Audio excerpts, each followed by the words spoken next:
Please welcome Emmy Award-winning television personality and host of Dancing with the Stars and America's Funniest Home Videos, Tom Bergeron.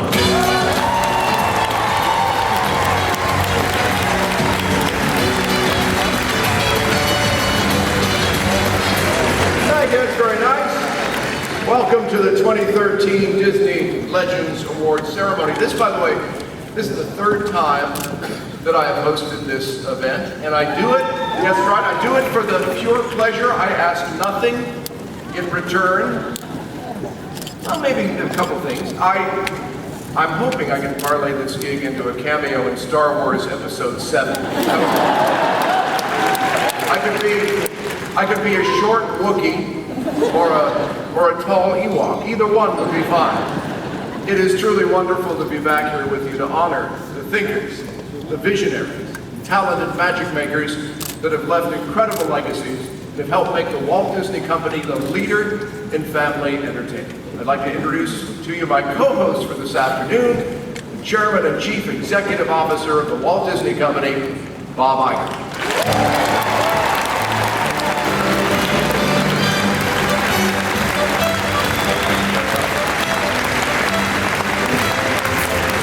Thank you very much, Tom, wherever you went. A little daunting to co-host something with a professional host, but I'm going to give it a shot. I actually started my career as a weatherman, so we'll see whether I've got any of that talent still left in me.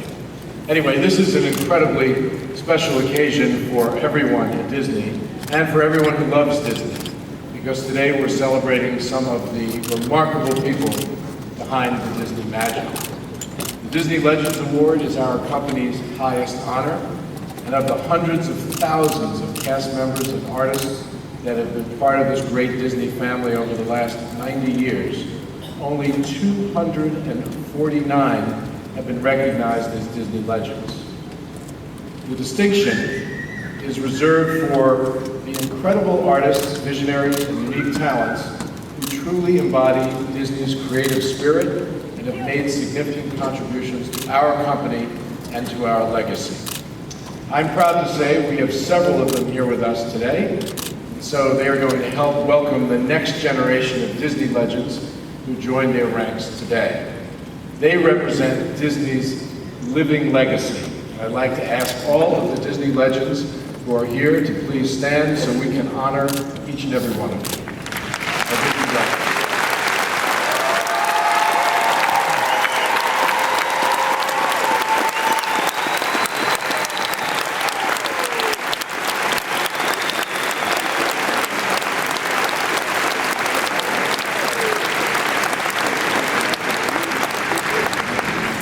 The Disney Legends ceremony has become one of our company's most meaningful traditions. It's a chance to honor the men and women who have made our past so glorious and our future so bright.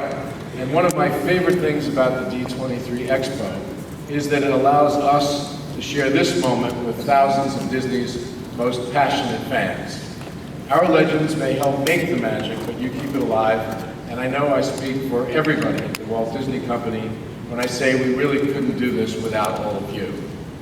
Now, having you here for this ceremony makes this a true Disney celebration. So again, thank you all for coming to this. It means an awful lot to us, an awful lot to the legends that are here from the past and the legends that we're inaugurating. We're making legends today. And before we introduce this year's honorees, I'd like to take a moment to remember the Disney legends that we've lost since our last Legends ceremony 2 years ago with a special tribute. And although they will always be missed, they will never be forgotten as we continue to celebrate their lives and their legacies.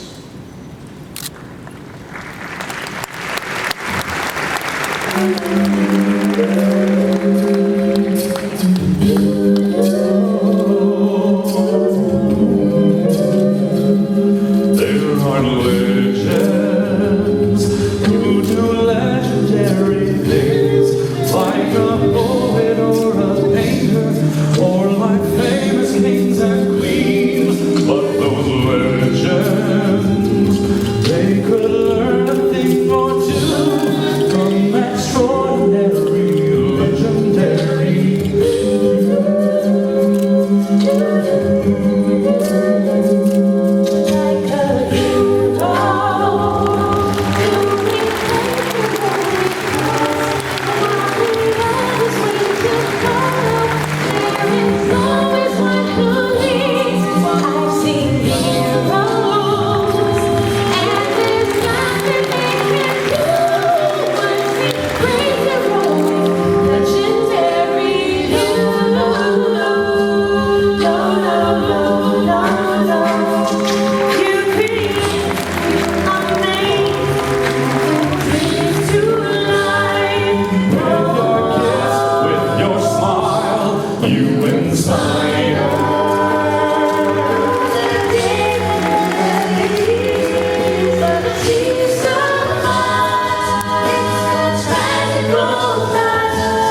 Thank you very much. That was really nice and fitting, I think. Today, 8 more people will take their rightful place alongside our Disney legends and their contributions, creating some of our most beloved and enduring characters, imagining and building spectacular new worlds and attractions, and entertaining millions of people, and even expanding our understanding of what's possible. In the process, they've become indelible parts of our legacy, and we are proud to recognize them as Disney legends. So Tom, if you don't mind coming back, let me get started. All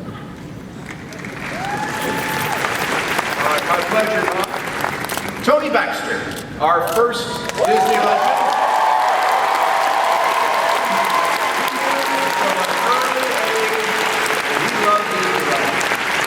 Born in Los Angeles, February 1st, 1947, Tony grew up in Orange County, California. It was the perfect time and place for a future Imagineer, allowing him to witness the birth of the theme park industry. He got his first job at Disneyland when he was 17, scooping ice cream at Disneyland's Carnation Plaza Gardens. Between 1965 and 70, Tony moved from scooping ice cream to operations, working in Tomorrowland and on a number of attractions, all the while spending lunches and breaks, poking around backstage, learning how things work. When he showed coworkers a college project, his design for a theme park ride, his ingenuity caught the eye of park executive and Disney legend Dick Nunes. And the rest, as they say, is history. Tony became a Walt Disney Imagineer in 1970. He soon shipped off to work on the 20,000 Leagues attraction in the soon-to-open Walt Disney World. What followed was a string of dazzling creations that helped define the modern Disney park landscape.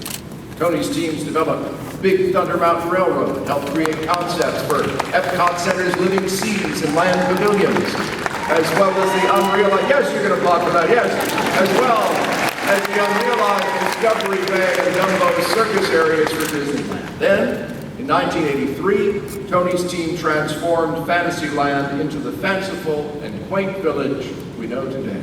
That same year, under Tony's leadership, the Journey into Imagination Pavilion opened at Epcot Center and soon became one of Epcot's most timeless and beloved attractions. Tony followed that string of achievements with even more iconic Disney theme park attractions, including, and please hold your applause to the end, Star Tours, Indiana Jones Adventure, and Splash Mountain. Now, featuring spectacular storytelling, and innovative ride systems, including simulator and enhanced motion technologies used for the first time ever in theme park attractions. These experiences are now some of the most beloved experiences in Disney parks. But perhaps Tony's magnum opus is Euro Disney, now Disneyland Paris, for which he served as executive producer of the entire park. Returning to the United States after the opening of Disneyland Paris in 1992, Tony started a redesign of Disneyland's Tomorrowland and an ambitious slate of projects to enhance the park in anticipation of its 50th anniversary and beyond. He led the team that reimagined the submarine voyage as Finding Nemo. Submarine Voyage oversaw the refurbishment of charming Sleeping Beauty Castle. A walkthrough attraction led the team responsible for re-envisioning great moments with Mr. Lincoln, with the most advanced and expressive audio and animatronics character ever built. And just this year, he oversaw the wonderful new Fantasy Fair. Wow. Tom, there's more. Tony is one of those rare people who got his dream early in life. He was all 23 when he was first sent to Orlando as an Imagineer. And he spent the rest of his career building the world's most fantastic playgrounds, as Tom just described, more commonly known as Disney theme parks. As Tom also mentioned, Tony's responsible for some of our most popular attractions on 3 continents. But he's also known and loved by some of Disney's most ardent fans as the guy who gave the world Figment and the Dream Flight.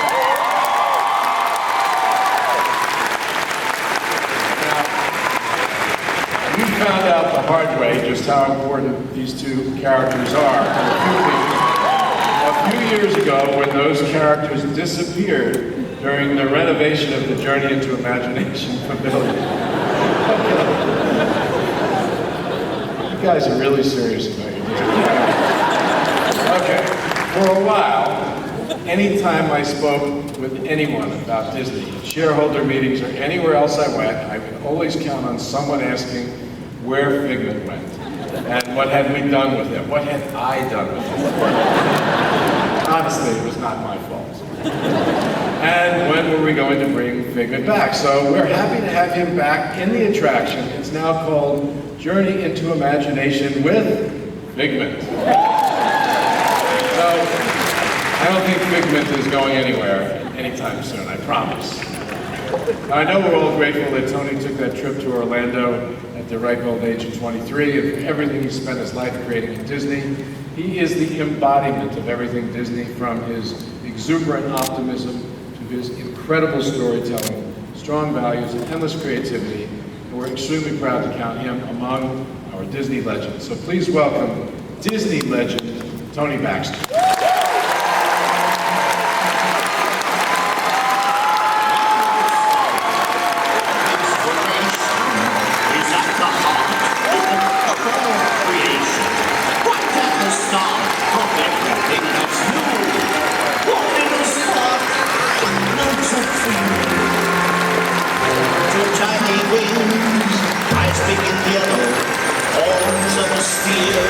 But a lovable fellow, from head to tail, he's loyal, cuddle, Figment, and there, voila! You've got a Figment. Come on, everybody, let's go! Sparks, imagination, that's our lives. You know, it's not fair to get emotionally hooked by that. Now how do I talk? Fortunately, I wrote it because I knew that would happen. Thank you. And when are we bringing Dreamfinder back? Well, at this point, I guess it's okay to talk about the secrets for success. And that's what I'm going to speak about today. So bear with me. You know, at 12, you're clever enough to fully engage the wonder around you, but you're still naive enough to believe that everything you can imagine is possible. It's what gets imprinted in your mind at that year of being 12 that can guide your visions through the rest of your life. When I was 12, Disneyland unveiled a world that was made up of monorails and submarines and bobsleds, concepts that a 12-year-old growing up here in Orange County never dreamed he'd be able to interact with. In 1968, when Steve Jobs was 12, Kubrick's film 2001 opened a door to a future of talking computers where iPad-like devices served up content right along with dinner on the dining table. During my career, the movie Big became kind of a Bible. Written by Ann Spielberg and Gary Ross, it celebrates the creative importance of being 12. Big features a boy masquerading as an adult thrust into the creative heart of a toy company.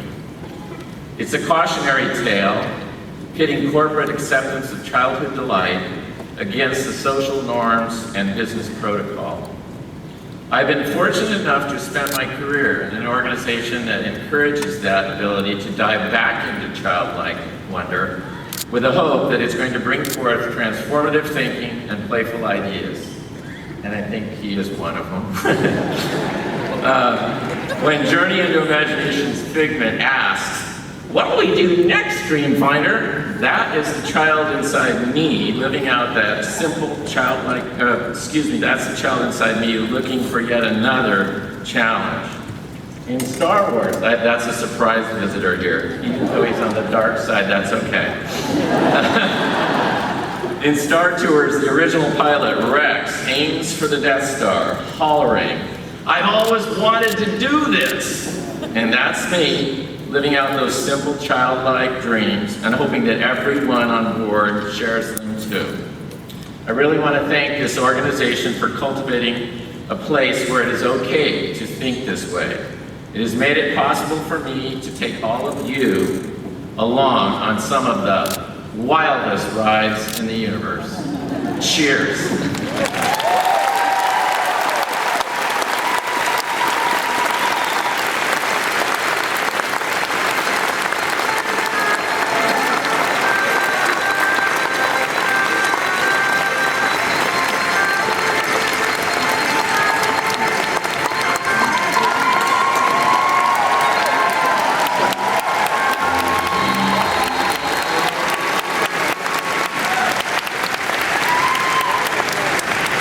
Our second legend, Ed Wynn, once said, "A comedian is a man who doesn't do funny things, but who does things funny." Ed did just that in a long career which led from the vaudeville stage to Broadway, radio, television, and the silver screen. Born Isaiah Edwin Leopold in Philadelphia, November 9, 1886, he was the son of immigrants. A youthful preoccupation with vaudeville led him to run away from home at age 15 to join the Thurber-Nasher Repertory Company, but the company soon folded and Ed found himself back home selling hats for Dad. Within weeks, he hit the road again, headed for Broadway. Dropping the name Leopold out of respect for his father, who disapproved of show business, he split his middle name in two and became Ed Wynn. Success came first in an act alongside fellow comedian Jack Lewis and then in solo skits. By the age of 19, Ed had become a vaudeville headliner. Impresario Florence Ziegfeld signed him for the Follies in 1914, but by 1919, he found himself blackballed for supporting an actors' strike against unfair working conditions. With his own money, he put on Ed Wynn's Carnival, which proved a major hit in 1920. Other shows followed, including his most famous role in 1921's The Perfect Fool. Ed wrote, produced, and starred in the show, which ran for 256 performances on Broadway. He introduced material that he would revisit for the rest of his career. Radio fame came too, when he starred as Texaco's The Fire Chief from 1932 to 35. In 1949, took to the airwaves with The Ed Wynn Show, one of the first televised variety shows. The program earned him an Emmy Award in 1950. In 1951, Ed first joined the Disney family, providing the manic and utterly unforgettable voice of the Mad Hatter in Alice in Wonderland. Ed returned to his comedic roots in 1961 as the toy maker in Disney's Babes in Toyland, a role that generations of baby boomers remember most fondly. He also appeared in several other beloved Disney classics, including That Darn Cat, Those Callaways, and The Gnome Mobile. He even appeared on Disney's Wonderful World of Color series in various roles. And then there was Mary Poppins. role as Uncle Albert, an eccentric man cartwheeling in the air just beneath the ceiling in one of the film's most spectacular, hilarious, and unforgettable scenes, is something we'll never forget. Spectacular, hilarious, unforgettable. 3 perfect words to describe Ed Wynn.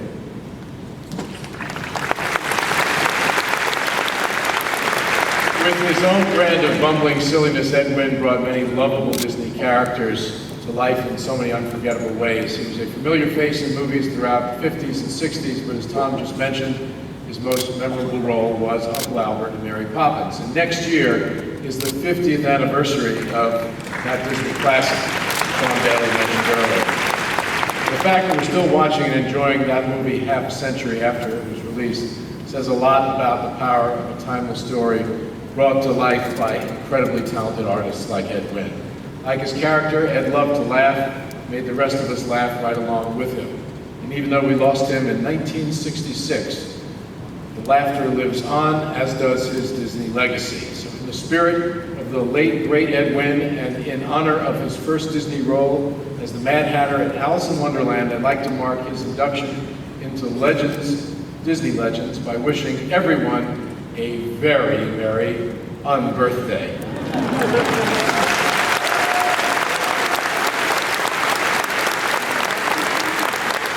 As mentioned, Ed was born in 1886, so he could not be here with us today. Please welcome to the stage Ed's granddaughter, Hilda Levine, to accept this award on behalf of Disney legend Ed Wynn and her grandfather.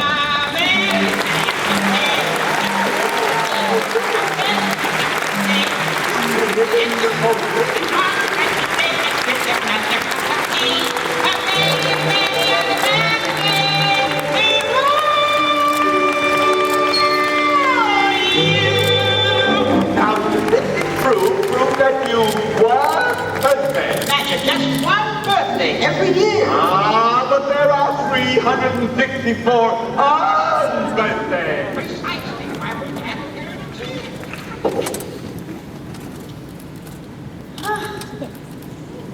Let me just soak this all in. This is fantastic. It is a great honor for me to stand up here today to accept this prestigious award honoring my grandfather. Mr. Disney, who I am told called my grandfather his lucky charm, and in fact, Mr. Disney was a pallbearer at my grandfather's funeral. My grandfather loved working with the Disney team, and I know that he and Mr. Disney had a very close, strong working relationship. On behalf of my family, thank you for remembering the contributions that my grandfather made to the Disney family. I know I could see him smiling right now, that special smile of his, knowing that he will now be remembered forever as a Disney legend. Thank you.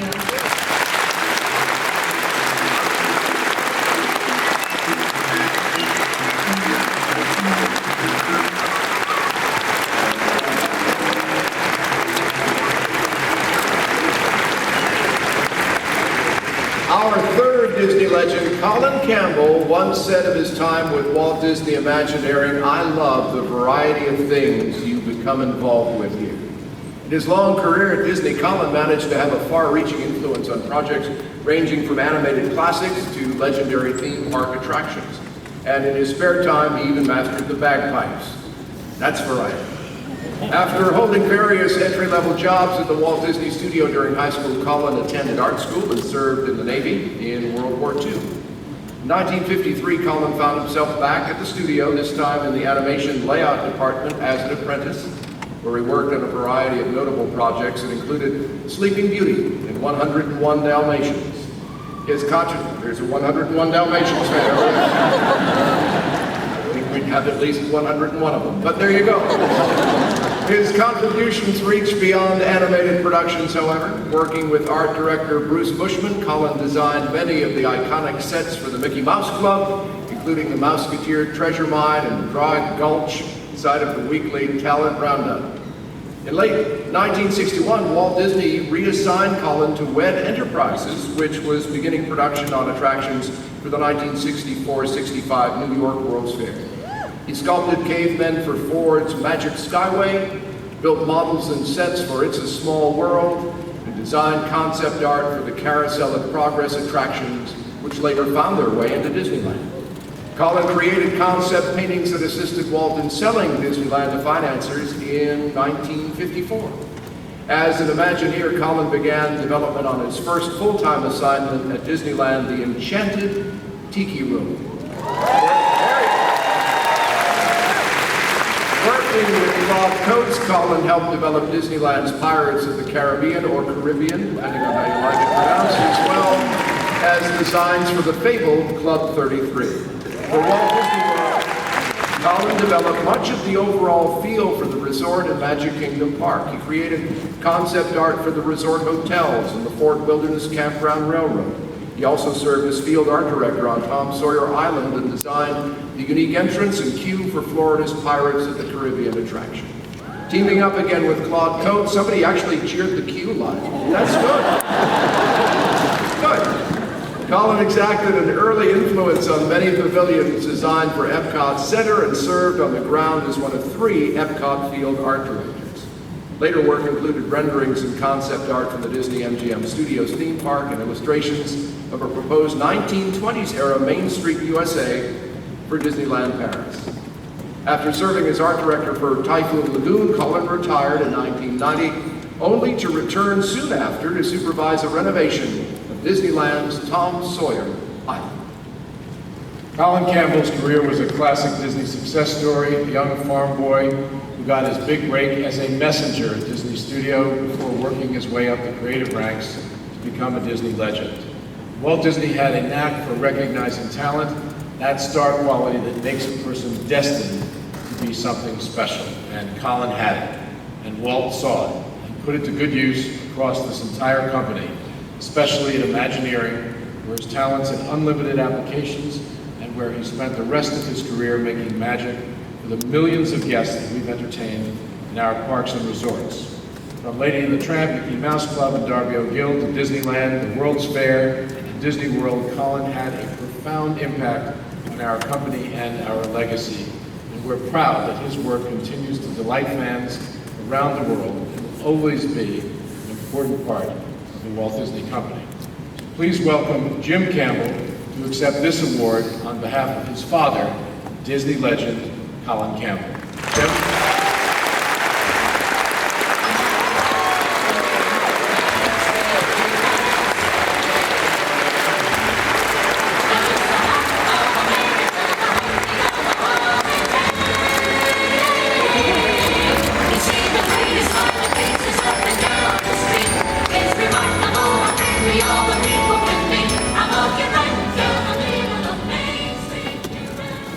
Hi, good afternoon. First, I'd like to thank the Legends Committee for honoring my dad in this way. I wish he could have been here. Because of my dad, I spent a lot of my childhood in the Magic Kingdom. And I remember back in those days, I used to be able to take the monorail directly to the lobby bar in the hotel. Of course, I had no use for that in those days. You can imagine my disappointment when I came back as an adult to find I couldn't do that anymore. But I did discover something actually even better about the new design, the revamped hotel, and that's that a lot of Imagineering artwork, the concept art, hangs in the public areas there. And if you haven't already done so, I recommend highly that you prowl around the public areas and look for the concept paintings by people like Herbie Ryman, Mary Blair, and many others. I'll be back there looking for pieces that I haven't found yet myself. And just a hint, when you're hunting around, one of my dad's paintings happens to be hanging in the men's room at Tangaroa Terrace. So I hope you can make some discoveries there like I did, and enjoy your expo, and thanks a lot for coming to help us celebrate my dad's life and work.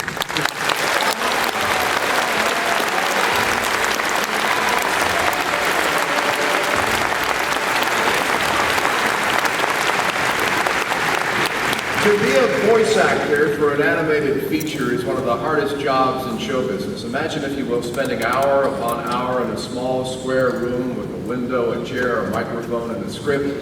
No sets, no lights, no magic, and yet, the really good ones bring forth the heart and soul of a character through their voice, connecting us to the story in a lasting and memorable way.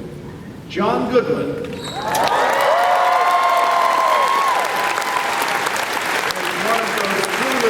Legendary actors. Born June 20th, 1952 in Afton, Missouri, just outside of St. Louis, John grew up indulging two loves, theater and football. In fact, he entered college with a football scholarship, but an injury sidelined him and John changed his major to drama. John worked on both stage and screen until he received his big break in the Tony Award-winning Broadway musical, Big River. For his role of Pap Finn, he was nominated for a Drama Desk Award for Best Featured Actor in a Musical. His first major film role came in 1986 with True Stories, which he followed with one of my personal favorites, Raising Arizona.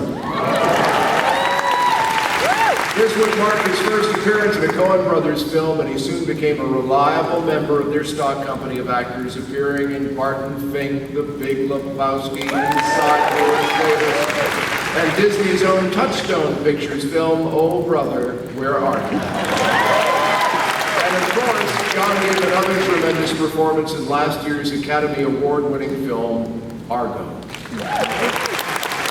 John's career includes several Disney-produced films, such as the Hollywood Pictures film Arachnophobia and Born Yesterday, as well as Touchstone Pictures' Stella, Coyote Ugly, and Confessions of a Shopaholic. And of course, we all remember John as the affable blue-collar everyman Dan Connor on ABC's Roseanne.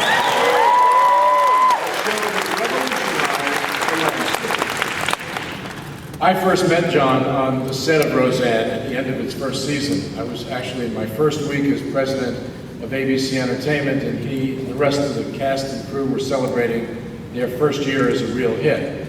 And I have a lot of great memories from my time at ABC, but one of the things that I'm happiest about is the network introduced millions of people to the exceptional talent and human being that is John Goodman.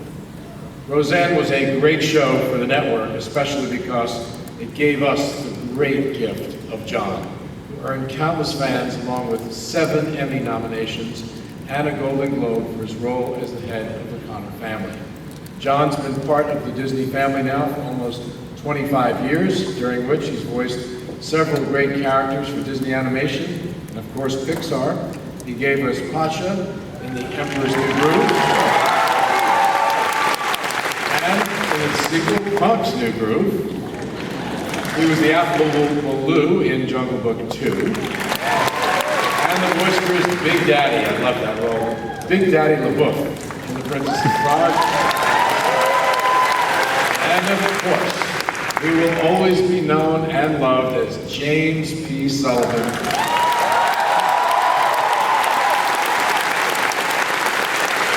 Sully to his friends at Monsters Inc. and Monsters University. And I understand John drew from personal experience to play Sully. Apparently he had his own imaginary monster as a child, although John's monster lived under the bed because, I'm quoting John here, there's no way it could have survived in a closet next to John's sneakers. You'll have to tell us more about that, John. Whatever his inspiration, Sully is something special, an unlikely hero, loved by everyone, and we're certainly grateful to John for his tremendous contributions to the Walt Disney Company and proud to include him among our Disney legends. So, ladies and gentlemen, please welcome the great man behind the big monster, Disney legend, John Goodman.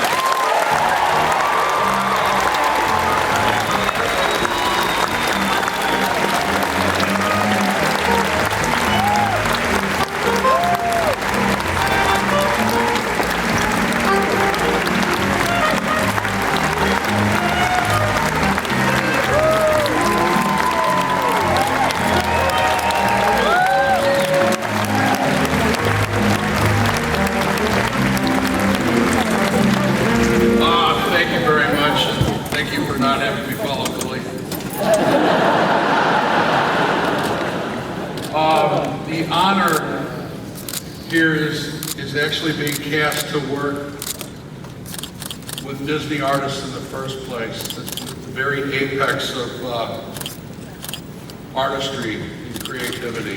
And it's a great honor to be chosen to do that. And this is a humbling, incredible experience. And it's partial payments for all the trips to the Disney store I went to get countless Jasmine outfits, Ariel outfits, records, tapes, video discs, which were watched over and over and over. I was lucky enough to grow up with the Mickey Mouse Club. Not the first one with Jimmy and Roy, but the second one with Brittany and... I'm kind of a late bloomer, but it's overwhelming to be here, and this is something I'll treasure for the rest of my life. Thank you very much.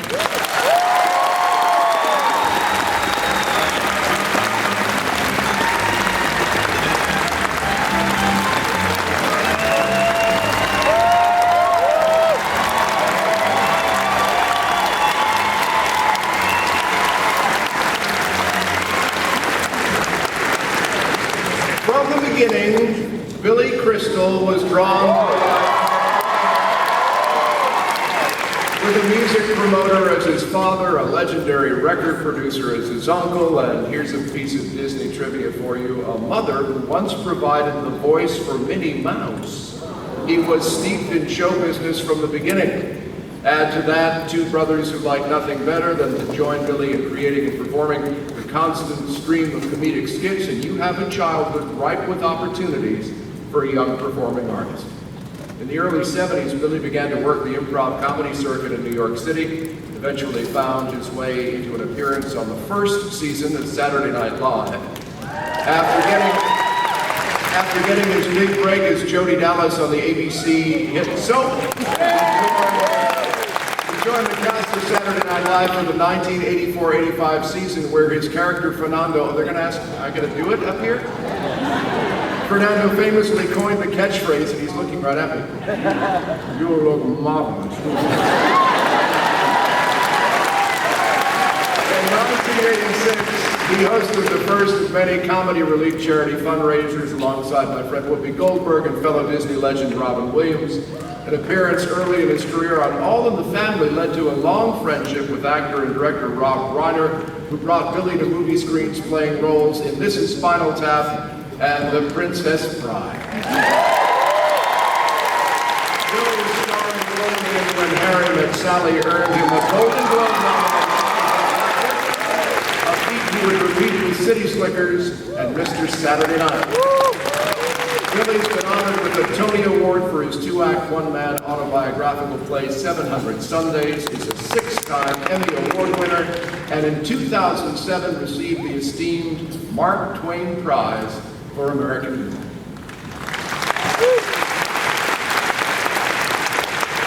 It's hard to even imagine a Sully without Mike, and thanks to Billy Crystal, we don't have to try. He's described his famous one-eyed alter ego as fast and edgy, speedy and nuts, aggressive and romantic, and positive, always with two claws on the ground. You can pretty much say the same thing about Billy as long as you added in a few other things like brilliant, insanely talented, and funnier than just about any other five guys put together. I first met Billy in 1990 when ABC asked him to host the Oscars for the first time. And he did it so well, ABC brought him back to do it again and again and again and again for a total of 9 times. And he is the only person who has hosted more Oscar shows. Well, the only person that hosted more Oscar shows than Billy was Bob Hope, who holds the record with 18. He's got 9 to go to tie, though. Turns out that Billy and I actually have a lot in common. We grew up in neighboring towns just minutes away from each other, and we're both diehard Clipper fans. There's some rough years there. And passionate Yankee fans where it is a rough year. And we both got our big breaks in television on ABC. He was a rising young star on Soap, as mentioned earlier, while I was a rising young, whatever, getting up early to fetch coffee for soap stars in New York. But in the end, it looks like we both did okay, a couple of kids from Long Island. Billy has pretty much done it all. He's a comedian, an actor, a writer, director, producer, a host, the world's oldest Major League Baseball player, a good friend, and now a Disney legend, and also a romantic, as we heard earlier. Please welcome Disney legend Billy Crystal.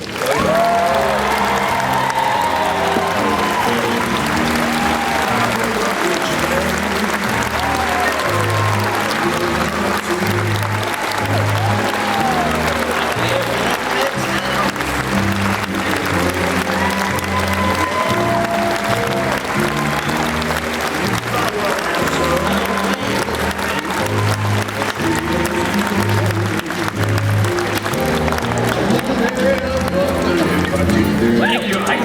I thought I got that one. This is really kind of small. Thank you, Bob. Bob's from Oceanside, Long Island. I'm from Long Beach, Long Island. And you're right. Here we are today. You know, I grew up, as a lot of us did, watching Walt Disney, the Mickey Mouse Club, on our black and white television. And I so remember watching Mr. Disney show us on film the beginning of the building of Disneyland and the importing of these palm trees and the building of the train station. I'm watching black and white television going, oh, if I could only get there someday. And so that someday has happened. And walking around the park last night with my kids and my grandkids, I got this very overwhelming feeling of being part of the Disney family. And it really means a great deal to me to be part of this group being called Legends. You know, it's an amazing thing. My favorite movie is Pinocchio. My favorite characters are Jiminy Cricket and Dopey. That's how I looked most of my teenage years.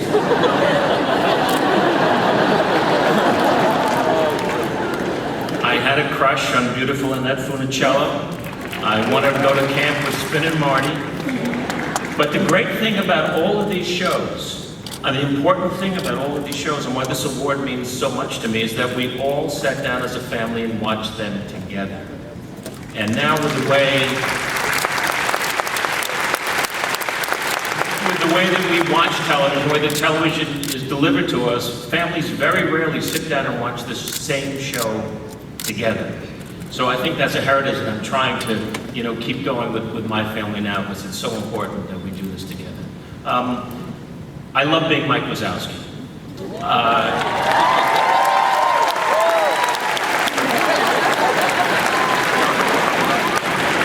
He's so much bigger in person. It's amazing.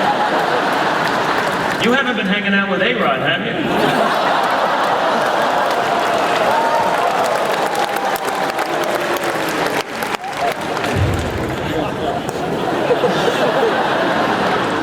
Like on steroids. Come on, let me pick you up again. Let me just pick you up again.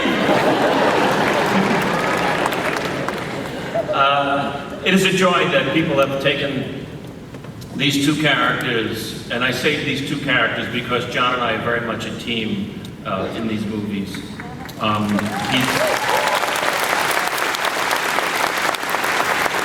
He's a fantastic spirit. He's such a generous actor, and we work together. We always work together.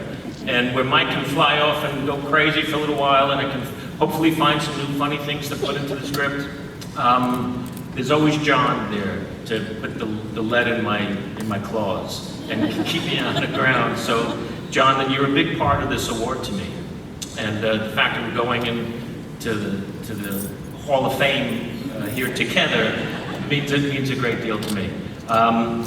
So from this little kid from Long Beach, Long Island, who watched it on black and white, Fantasyland has now become reality land to me.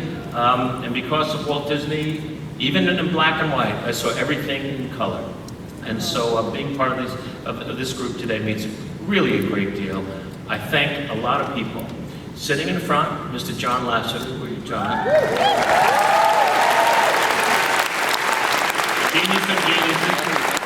Darla Anderson, Pete Docter, Dan Scanlon, all the amazing people at Pixar who you get to work with, all our fellow actors who you don't really see to the premiere because we're sort of locked in this little booth together, and then all of those amazing actors in all of the movies, all of the art designers, every animator. I mean, when you look at the credits, they're so long because so many geniuses worked on it. And so to be part of it is a fantastic experience. I'm thrilled to be here. This is what happens when you wish upon a star. Thank you.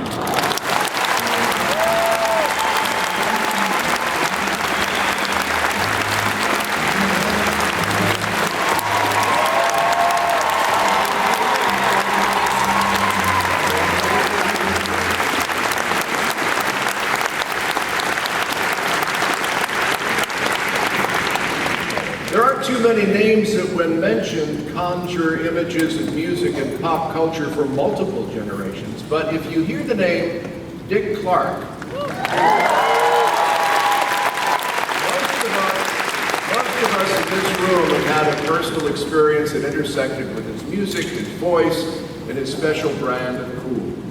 Dick broke into the broadcast industry at 17, working in the mailroom of an upstate radio station operated by his father and uncle. Before long, he was pulling on-air duty as a substitute announcer and weather reporter.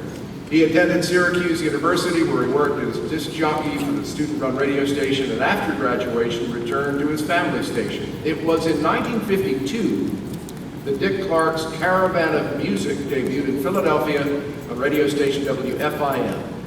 4 years later, Dick took over hosting duties of Bandstand, a daily afternoon dance show on WFIL's TV affiliate. Dick Clark once recalled the time he was first offered hosting duties on the show that would become American Bandstand.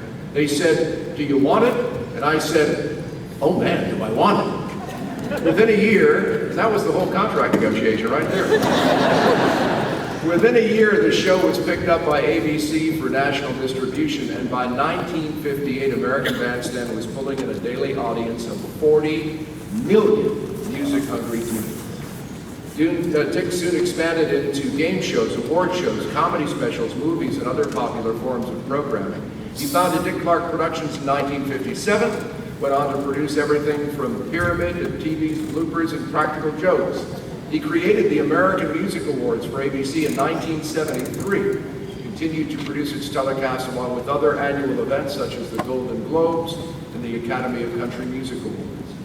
In his long and influential career, Dick earned 5 Emmys, including a Daytime Emmy Lifetime Achievement Award. He's an inductee of the Television Hall of Fame and was inducted into the Rock and Roll Hall of Fame under the non-performer category in 1993. Both spent huge parts of our career at ABC, and our paths crossed often, starting when I became a studio supervisor on the $10,000 Pyramid, and he was the host. Before that, I had grown up watching him on American Bandstand, like so many of you. He was a bona fide star and had been for a long time. And when we met, I was struck by just what a nice guy Dick was. He was an American icon who helped define the music of the generation, and the one after that, and the next one too, because he continually introduced new recording artists throughout his career. He also stood up to censors and criticism in support of them, and he changed network policy along with hearts and minds across the country when his 40 million viewers watched kids of different races sharing the Bandstand dance floor on national TV.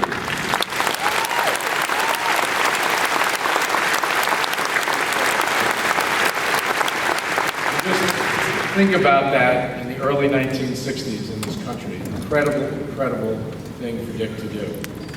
Dick Clark opened the door to a new era, and he helped us celebrate the coming of each new year. New Year's Eve will never be quite the same or quite as rockin' without him.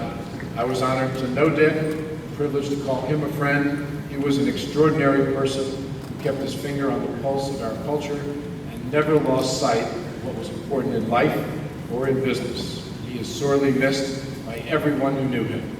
We are very proud to honor his astonishing career with the Disney Legends Award. So will you please welcome Dick's wife, Carrie, to accept this award on behalf of Disney Legends, Dick Clark. Carrie.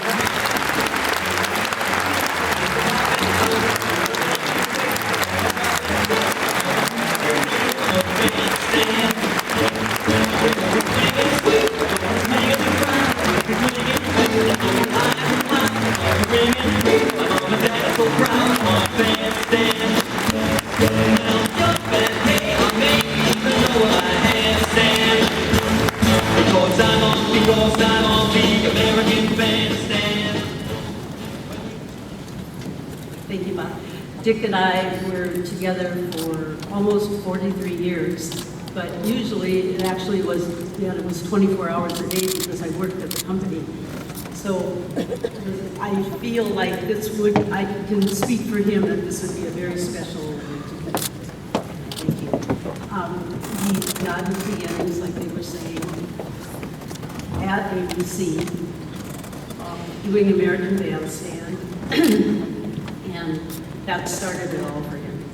He won, I guess, a reporter, when he thought of American Bandstand as his fourth child, he always told people that. And he treated it with great love, and really took care of it, wanted to stand there. And he told me once a reporter asked him, do you think this has a long life? And he said, positively.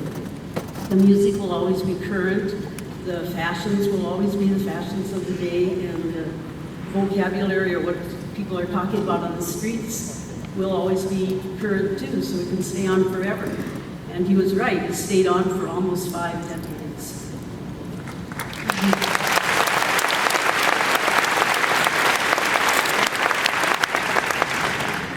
I hate to follow Billy Crystal. I don't know how I got so lucky. Anyway, I just wanted, his 2 sons are here with me today, Rat and Dwayne. They're both in the television business. And their father, my husband, we all want to say thank you for this wonderful honor. Thank you.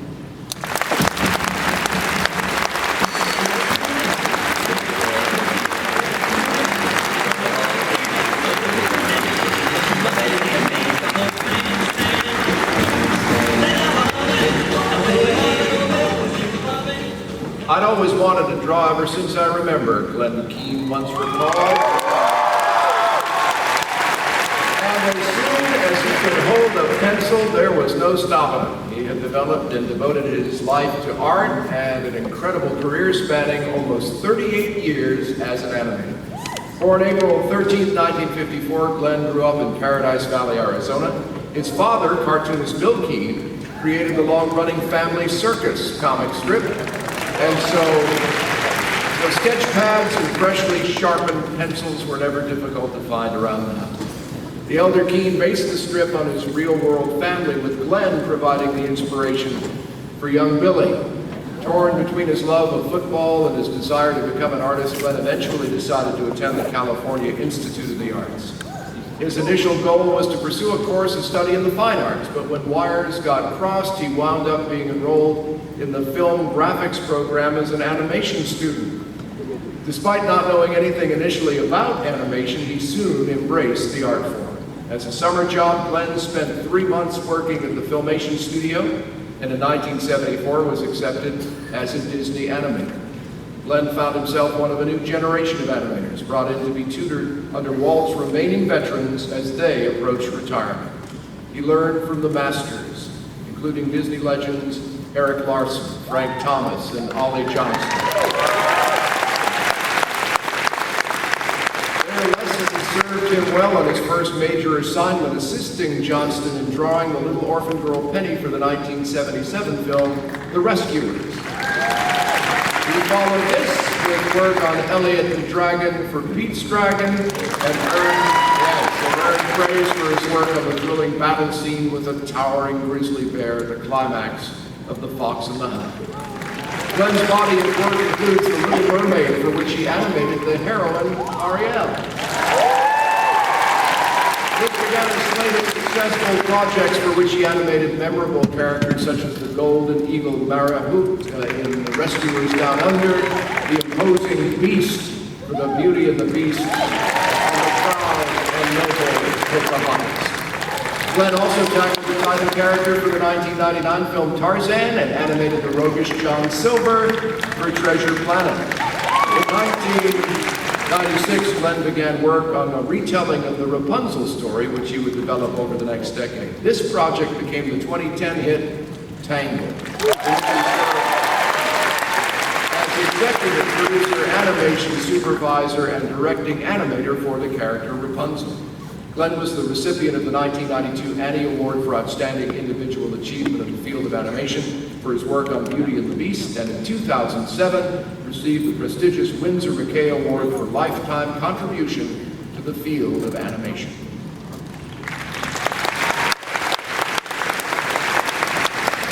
It's impossible to define Glenn's artistry or measure his contributions to Disney animation. And even among the world's greatest animators, he stands apart. Glenn draws, and he does it with such talent and such heart, his creations come to life. Great soul and depth and wonder. There is something truly magical about creating life with nothing more than a pen and paper. Glenn spent his career at Disney doing it over and over and over again. And even though he retired last year, he keeps on drawing because it's just who he is. And he keeps mentioning new artists, mentoring new artists, sharing his gift and ensuring his particular brand of magic can continue. And for that, we are all grateful. Glenn was a creative force behind an exceptional era of Disney animation, a period fondly called our second golden age, giving us extraordinary characters and stories. He says his inspiration for some of his most famous works came from the people he loves most, and that's his family. And some of Ariel's most important characteristics came from Glenn's wife. And I didn't explain that. Tarzan's grace, surfing through the vines, came from watching his son on a skateboard. His inspiration for Rapunzel came from his daughter. Glenn always says he put a bit of himself in the Beast. It must be the character's compassionate side, because aside from his formidable artistic talent, Glenn has always been known for his gentle ways and his infinite kindness. Glenn represents the best of Disney animation, and quite frankly, the best of Disney, period. We are forever in his debt for giving us some of the most beautiful and most memorable characters ever drawn. So ladies and gentlemen, please welcome a true Disney artist, Disney legend, Glenn Campbell.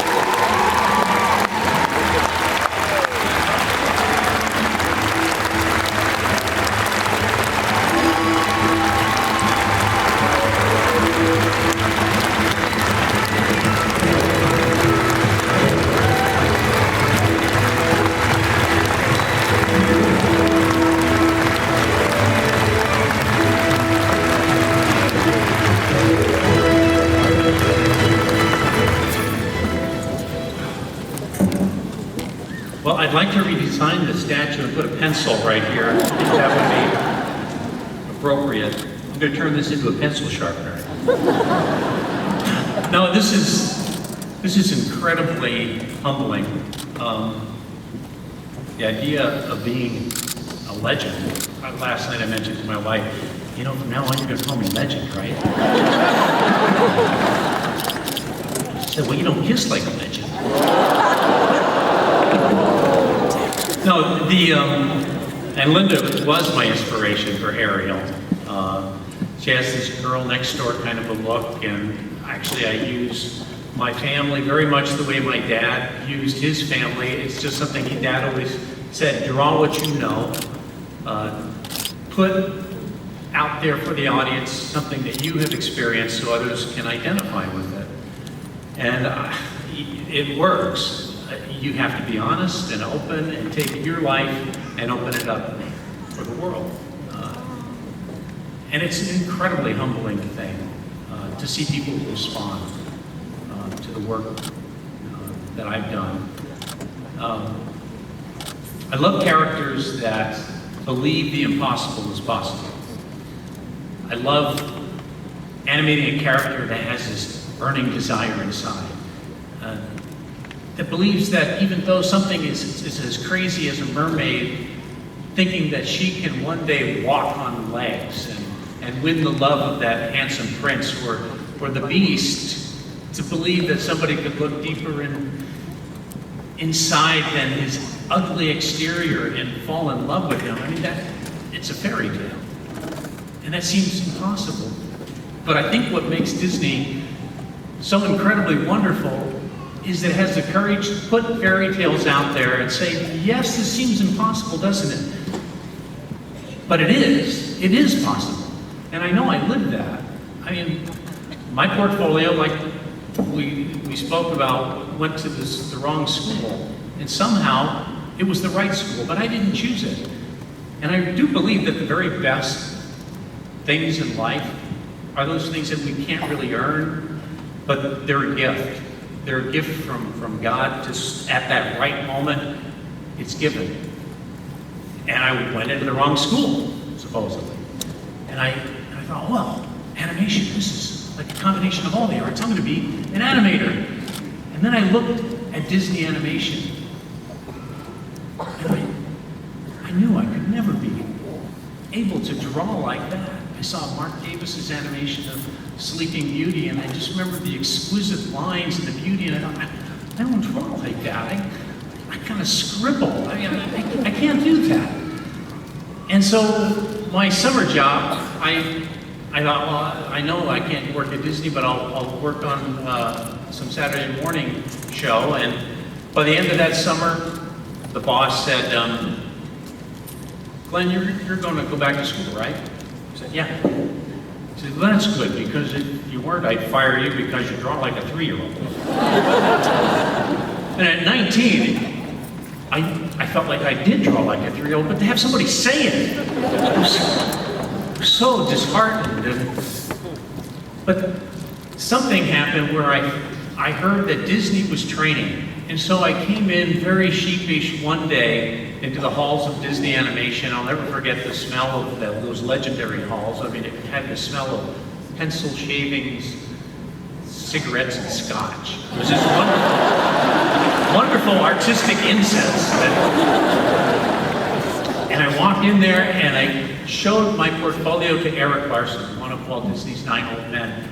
Kind of a big belly on Eric, and respectable, grandfatherly type. I mean, when you have a big belly like that, you always have a choice. Where do you put your belt? You know, the truck drivers have it down here. Respectable grandfathers hold that belt. And that was Eric. But I showed Eric my portfolio, and he started moving through these, looking for some potential, moving faster.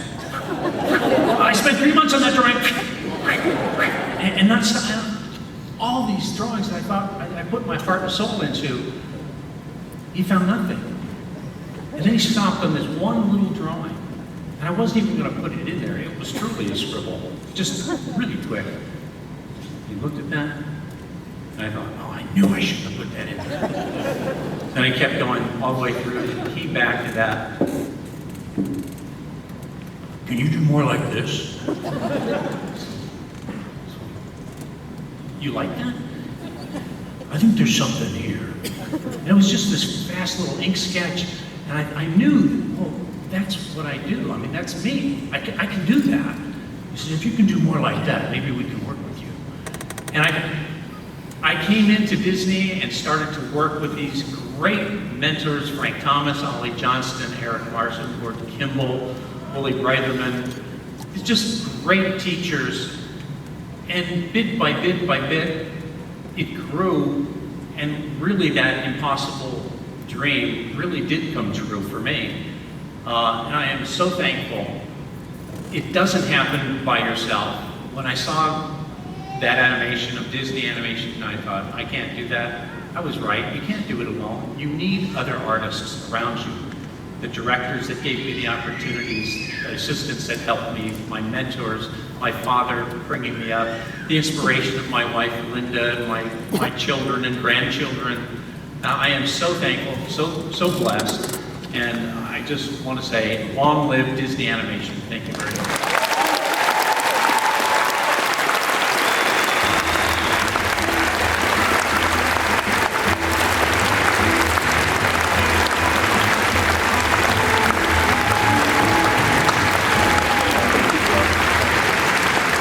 When you talk about the power of suggestion, I have this real urge to smell pencil shaving, cigarettes, and scotch now. There are few of us on this planet who can live each day without being affected by something Apple Chairman Steve Jobs. How we work, how we play, how we shop, how we communicate have all been made better and decidedly more elegant by this extraordinary innovator. A lot of times, said Steve Jobs, people don't know what they want until you show it to them.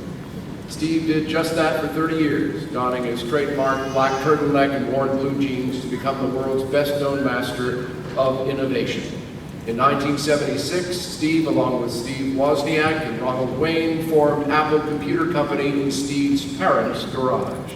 Eventually, a former Intel executive lent them $250,000, and they set up offices in Cupertino. And I can get the weather for that place anytime on my iPhone. The next year, they debuted the Apple II, which became a runaway hit. By 1983, the company had joined the Fortune 500 faster than any corporation in history. A visit to Xerox PARC Research Center in 1979 exposed him to a new technology, a graphical user interface driven by a mouse-controlled pointer.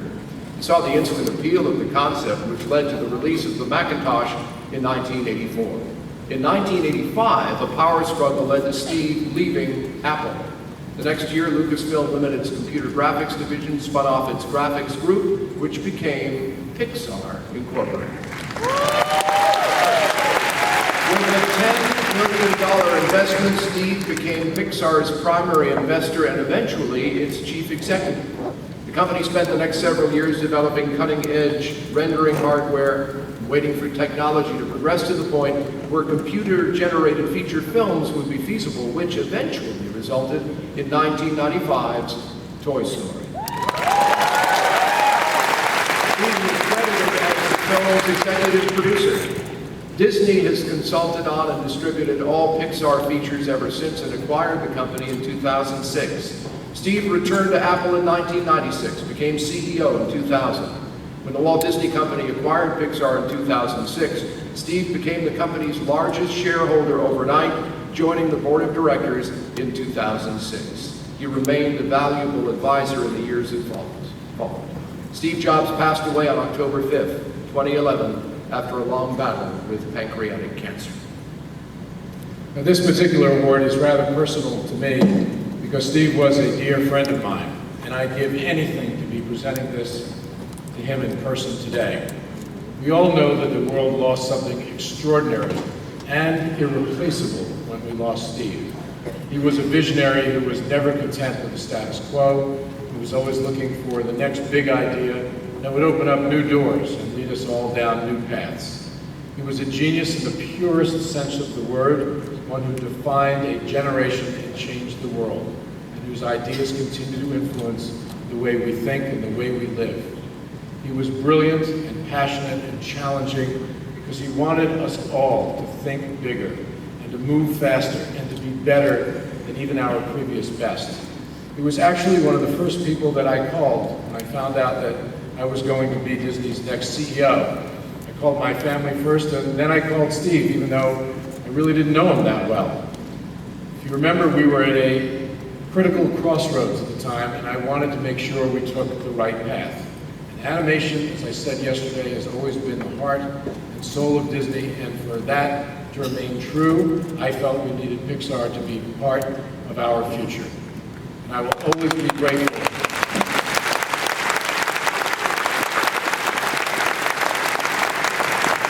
I'll always be grateful that Steve was open to the idea of Disney and Pixar moving forward together. It was the beginning of the extraordinary creative resurgence we're now seeing across all of Disney animation, and it was also the beginning of a great friendship. That first call actually started an ongoing conversation that continued until the very end of Steve's life. And I've always appreciated his honesty, even when it was brutal at times. And I admired his integrity and relentless pursuit of excellence in all things. For 6 years, he was a true Disney champion, trusted advisor, and a great sounding board. He was a valued member of our board who served Disney exceptionally well. We were lucky to have the benefit of his perspective and wisdom. I was honored to know him. I'm proud of what we achieved together, and I'm very happy to know that he will always be remembered as an important part of Disney's legacy. He was known for his big ideas, his ability to stay focused on the stuff that really counted, and for him, the thing that always counted most in life was his family. He was a loving husband and a devoted father and a great friend to many, and I know we will all miss him terribly. Ladies and gentlemen, please welcome John Lasseter to accept this award on behalf of Disney legend.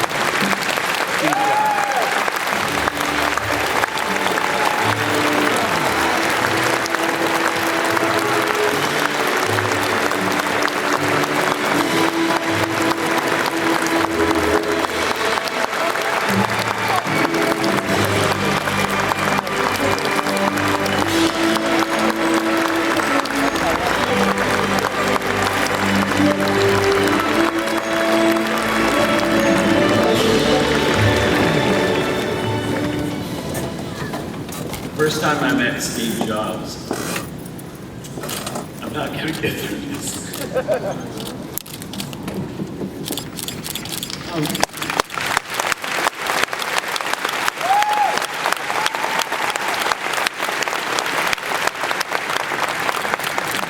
First time I met Steve Jobs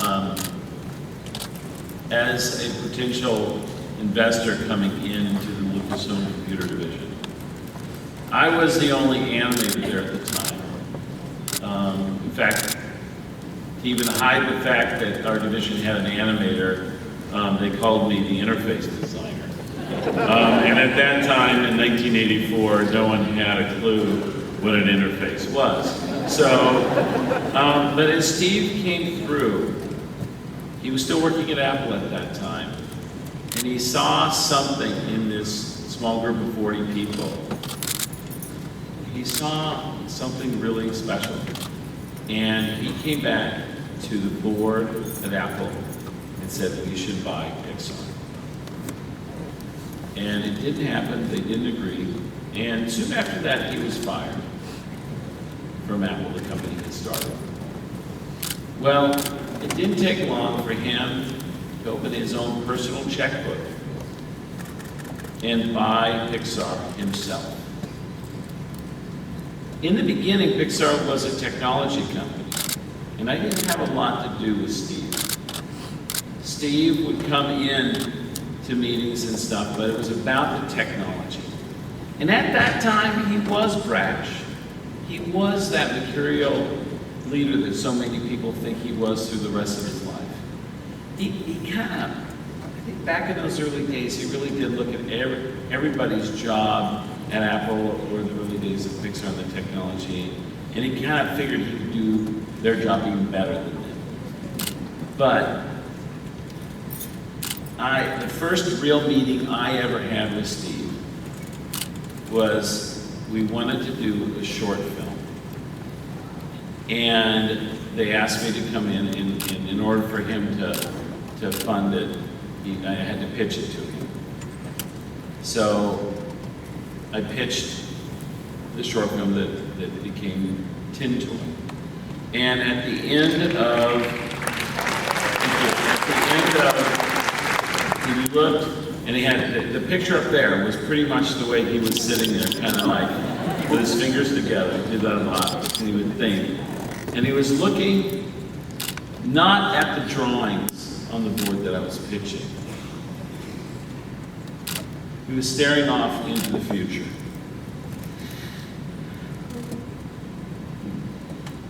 At the end of that meeting, he asked me to do something. And it's the only thing Steve ever asked me to do. He said, "John, make it great." Tin Toy went on to win the Academy Award for Best Animated Short Film that year. And it was the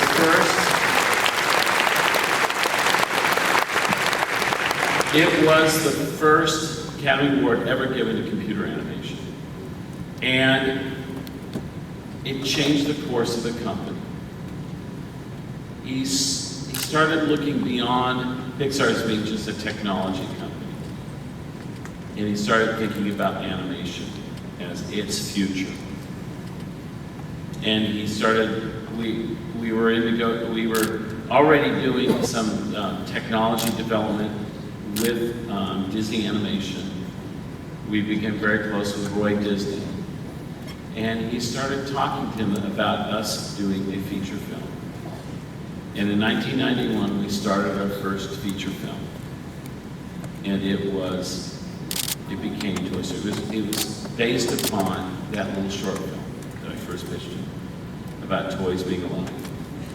And I remember while we were in the middle of it, and through all this, Steve and I were getting closer and closer.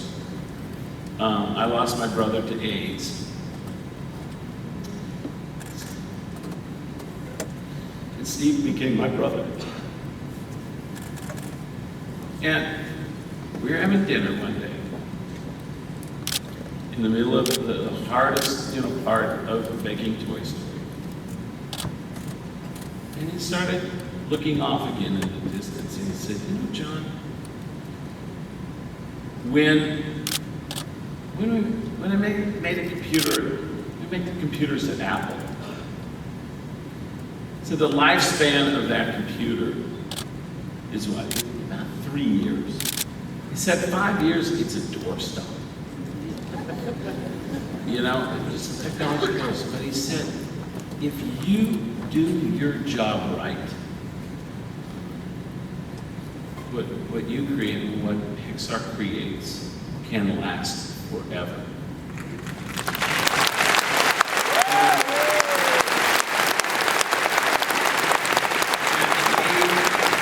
And he's right. We talked about it, and I thought, he goes, well, think about it. Name another movie that was released in 1938 that is watched today and will be watched as much off in the future for future generations as Snow White and the Seven Dwarfs. And he was right. And I was really moved by that. I mean, to be honest, it was hard enough making the movie, and now all of a sudden this whole future thing landed on my shoulder. Thanks.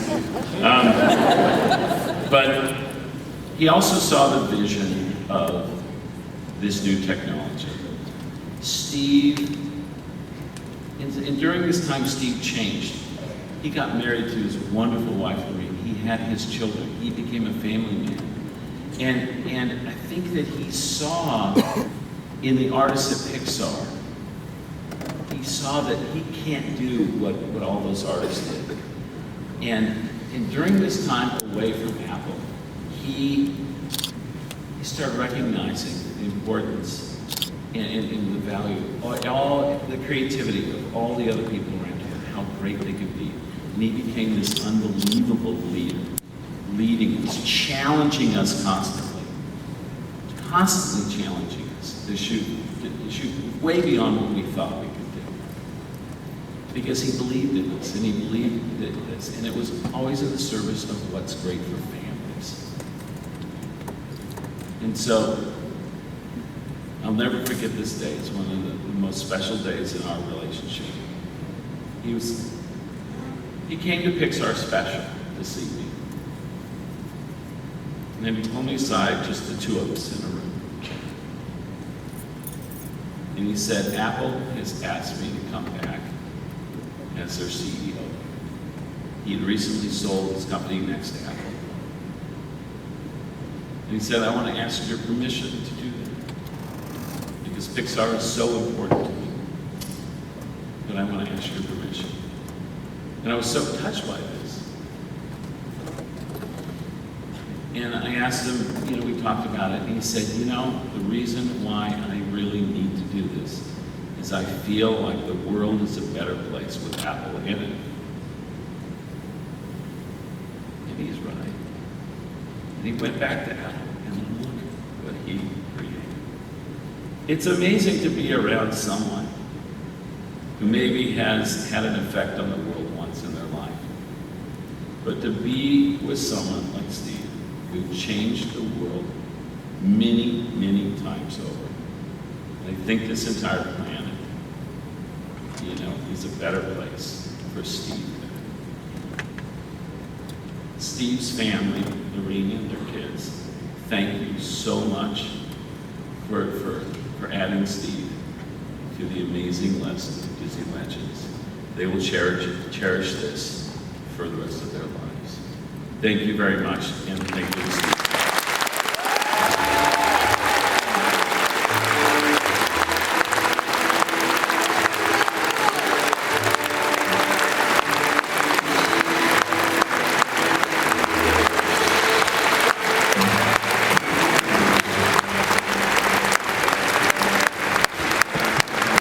Now, please welcome back to the stage, Vibration.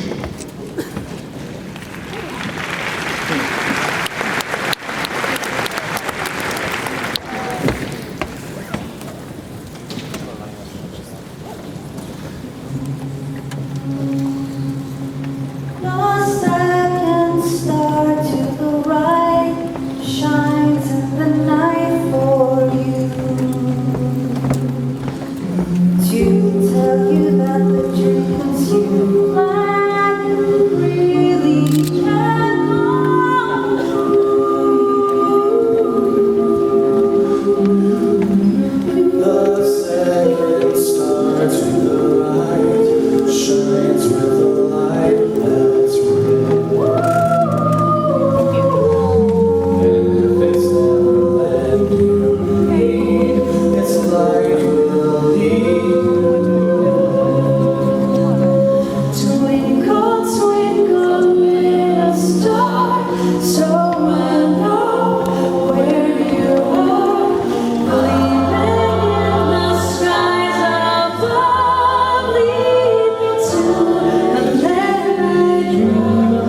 When you wish upon a star, makes no difference who you are. Anything your heart desires will come true. Really can come true. Your heart, your dream.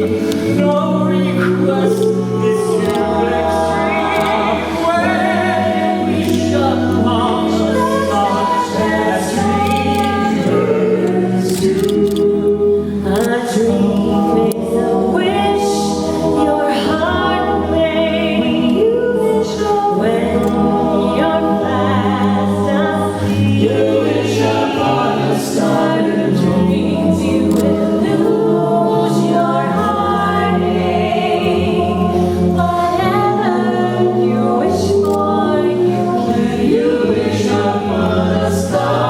Faith in your dreams, and someday your rainbow will come smiling through the surface. No matter how your heart is breathing, if you keep on believing, the dream that you wish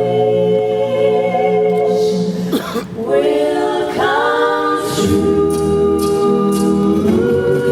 Gotta shine for the mountain top mountain. The star is born. Temple of the star. The star is born. Star is born. Hallelujah, the shining, the shining, the singing, the singing, the Lord. Star is born. He's a hero who can please our praise. The star is born. Shining, the shining, the star is born. In your darkest hour, with your heart of power, making you a hero too. So don't lose hope when you're forlorn. Just keep your eyes to the sky. Every night the star is bright, and the star is burning bright, the star is born. Every night the star is bright, and the star is burning bright, the star is born.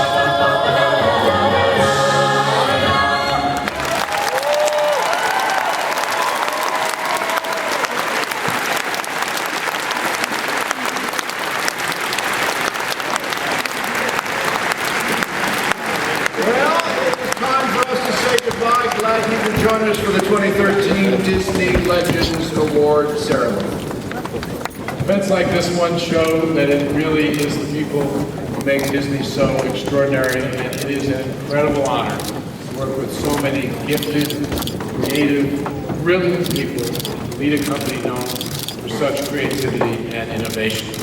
Congratulations again to all of our new Disney legends, and thank you again to all of our legends for your countless contributions.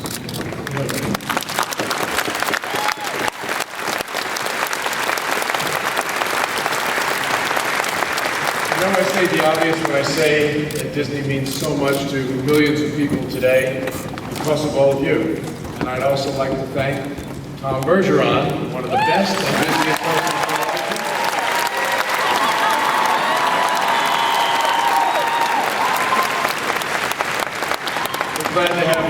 ABC, Tom, not just for one show, but for two. And we're glad you can partake in this ceremony and help us today. It's great. You do a terrific job, and it's great to share a stage with you. You can tell everybody who's going to be on this coming season of Dancing with the Stars in just a few minutes.